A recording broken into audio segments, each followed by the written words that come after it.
All right, so I wanted to have just a quick discussion on money or the creation of money, as that's something that's been thrown back in the news recently. I believe it was Joni Ernst and Representative Maggie Hassan that sponsored a bill in the U.S. Congress to allow the mint to change the composition of some of the coinage. Probably the penny and the nickel are what they're looking at primarily making changes on. And supposedly it's an effort to cut costs, trim government, become more efficient, but I think it's a really bad idea. And what they're doing essentially, they're debasing the money we use, which obviously it's already been debased greatly. We don't use silver money anymore. We don't even use copper or bronze money anymore. But it's really more symbolic than anything. Um, it's a real shame once your country starts using steel-plated coins or plastic coins. It doesn't speak very highly of your country's financial aptitudes. So the other thing too, I mean, they're not saving that much money. So right now, the penny you're losing on the cost of production, and the nickel you're losing. Every quarter they make, they're making a profit, over 50% margin, and they should be making more half dollars, but that's something.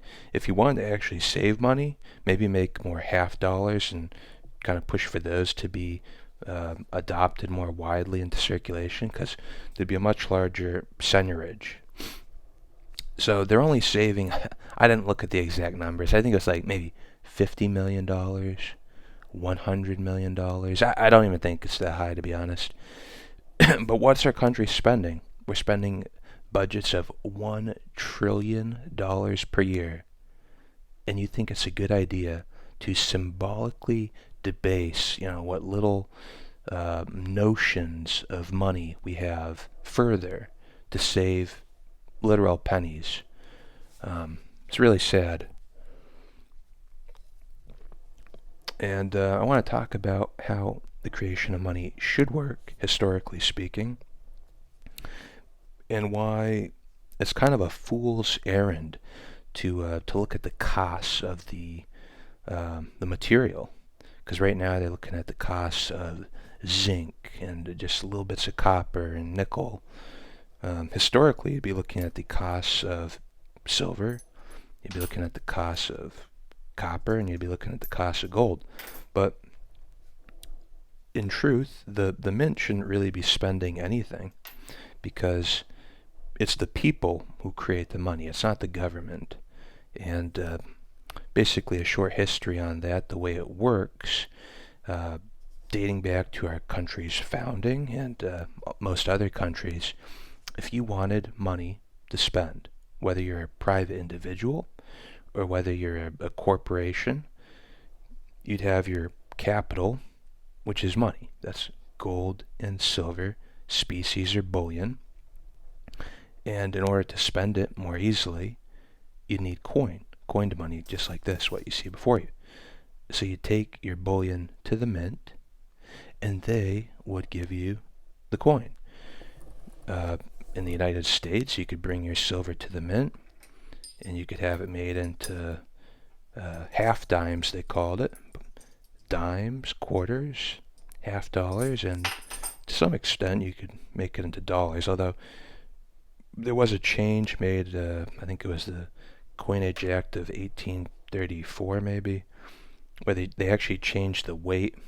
I believe they made these slightly heavier, so it was wasn't really worth your while, so there wasn't as many of those made, but still nonetheless you could do that. And then really where the mint would make their money was on the tokens, the token money, which was never supposed to be a huge part of the circulating species, but that would be the pennies, and much later, the nickels. And personally, I'm not a huge fan of nickels. I think they're kind of a real cheap thing. I think we should go back to half dimes. But the mint wouldn't make a killing when it made silver coinage. They'd take a small fee. Let's take a sip here. So, first of all, the government wouldn't be spending anything. So the government wouldn't be losing money on every coin they make, like you see people talking about today.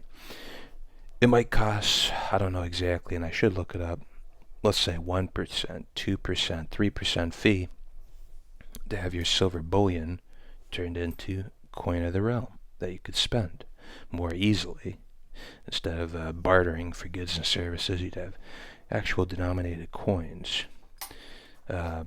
But really, the pennies, which they're complaining about today, and to a lesser extent nickels, things like that, that's where the mint would make huge gains on the seigniorage, because these aren't even worth, when back in the day, let's say 1800s, 1900s, this was never worth 1 cent of copper. No, much, much less. Because they would say that you'd have 100 pennies in a silver dollar, but 100 of these copper cents were never worth anywhere near the value you'd find here. So the margins the mint would make on copper tokens like this were tremendous. And that's fine. I mean, there was some value, and historically speaking, they used to make copper pennies much larger to be a closer approximation of what 1 cent's worth of copper should be. Pennies used to be like this. They used to be much chunkier, much larger. I mean, look at this Russian kopeck. This is supposed to be like 1 penny. This is a freaking cartwheel. Boom, put a dent in your table. Yeah, people don't like to carry around those too much, but I can see what they're going for there. So, yeah, I mean, smaller pennies are just more convenient to have in your pocket. But the mint was always making fine profits to stay in business. And the mint's not a for-profit business. They're not looking to make $1 billion a year. They're just looking to cover their costs, keep the coinage flowing in the country.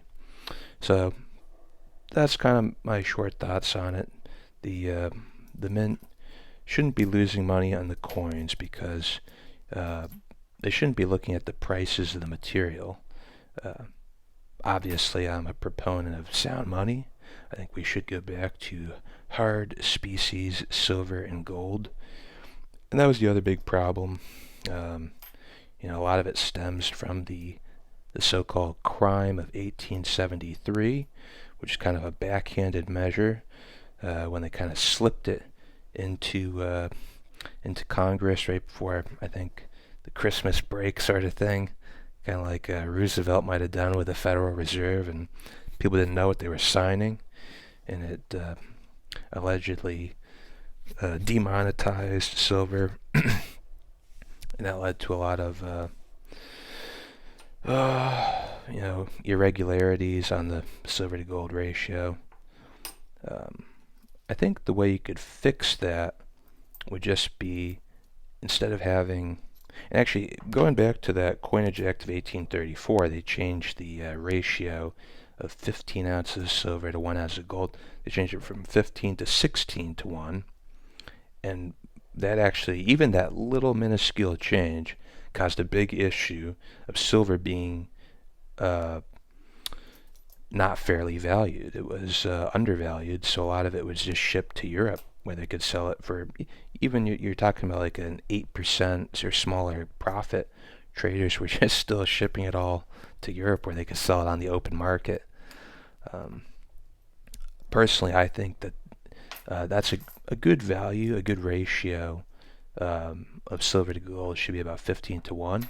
Even today, if you look at mining production, people laugh and they say silver's not rare. They mine 1 billion ounces a year. Well, they're mining 100 million ounces of gold per year. That's a 10 to 1 ratio. The way you come up with saying it's 15 to 1 is just silver's not as convenient. If you're buying a car and it's $50 or whatever it is.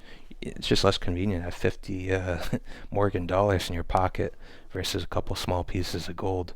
So just the convenience of utility, that's always been why gold's traded at a premium versus its natural ratios of abundance in the ground.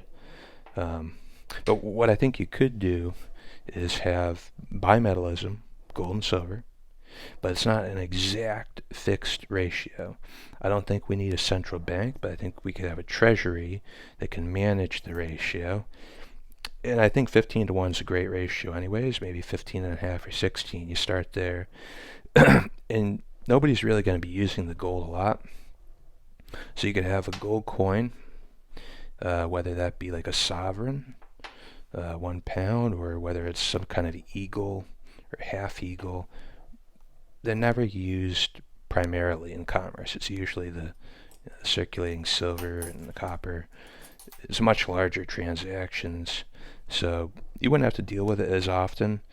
But you could have that ratio, 15 to 1, and you could have it in a band. And this would all be codified into law. You just say, in terms of the bimetallism, we're going to peg it at 15 to 1, and we're going to allow it to fluctuate in a band of 14 ratio up to like 20. And I don't think it would ever really fluctuate that wildly, but you have the treasury as part of their job. They review it every so often, depending on how the economy's doing. Maybe every quarter they look at it.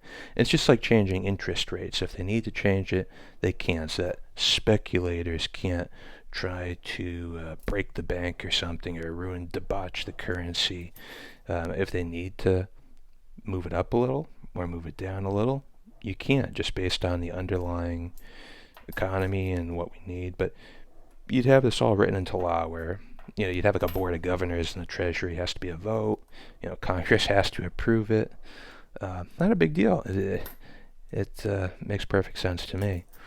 Yeah, it's kind of a flawless plan. And then, or you could do just kind of you could have two types of money.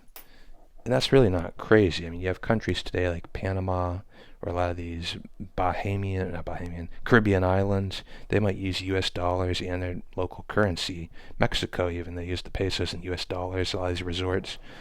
So it wouldn't be crazy to see two prices, a dollar price, silver dollars, and then a gold price.